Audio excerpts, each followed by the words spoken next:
Showing you how to set up pencil code for your students and what they're going to be doing when they code their MadLib. So first you're going to go to the pencil code website and hit Let's Play. And it'll pull you up to this screen. Now your students aren't going to want to use this right here. So you're going to go down here, click for text, and it's going to convert that left side into text.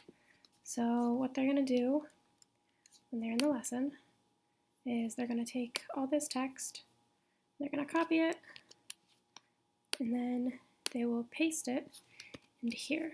And then that's the sample code, and when you hit run, it'll ask you for these things. Alright. And then when they get their code, they're going to have a different story, so they're going to have to come over here and edit it, and they'll say, maybe their code will say, once upon a time there was a, maybe they'll need adjective, noun, who hated to this.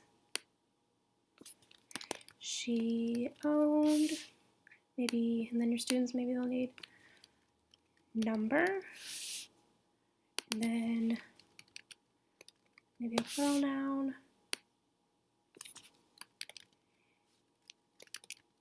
and so that's what your students are going to do. And then when you hit play again, and they'll come over here and they'll just fill it out.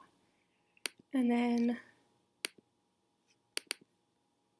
they'll display this while they are working on their code so that they can see what it's supposed to look like. And that's it.